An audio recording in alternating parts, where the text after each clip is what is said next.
How do I stay productive and keep focused? That's the question I'm going to be answering in the next 4 sections. If you don't know me, my name is Jared. I'm an inner city high school teacher turned leadership coach. The first thing that I do is reduce technology distractions. I set my phone to go on black and white. Although this is really annoying, it allows me to be less distracted and consumed by the visual appeal of my phone. Instead of desiring to look at the beautiful things on my phone, it makes my phone less visually appealing and allows me to stay focused on other things in the real world. Next, I turn off all notifications on my phone except for phone calls and a few selected apps. So rather than being continually pinged all the time about things that are potentially important but definitely feel urgent, I only get the notifications that I have pre-decided are important. Next, I generally don't have any social media on my phone. I do this so that I don't subject myself to endlessly doom scrolling.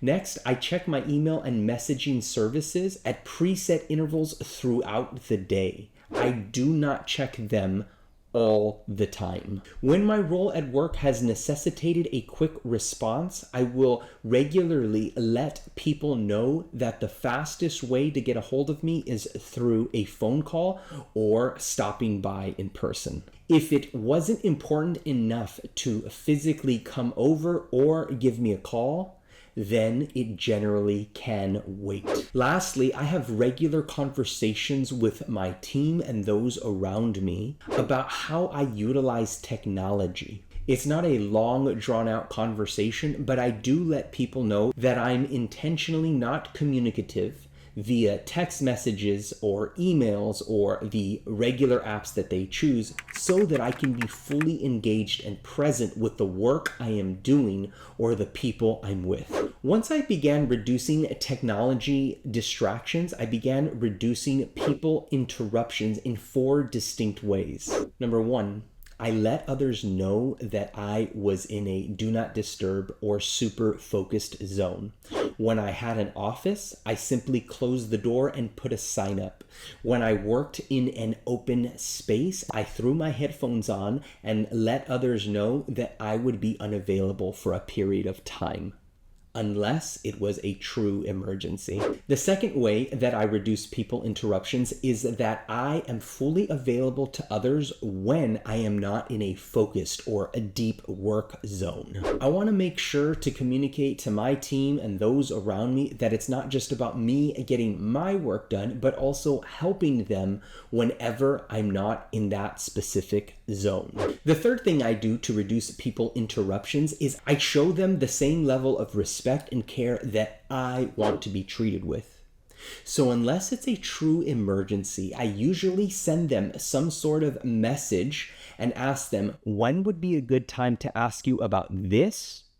The next thing I do is I regularly communicate my intentions to actually make a difference and help fulfill the mission of our organization. I want to make sure people are clear about my intentions, which is not only to get my job done, but to help us all further our mission. Once I began reducing people interruptions, I also regularly began a check-in process with myself. Usually about once a week, I would check in to see how my technology and people interruptions are going. I like to ask myself what's going well, what's not going well, and then what adjustments I need to make as a result of my answers to the previous 2 questions. Having that weekly check-in with myself really allows me to dial things in given the season I'm in. I've ultimately learned that there are no seasons or days or periods of time that are exactly the same. So although I generally follow the principles I mentioned,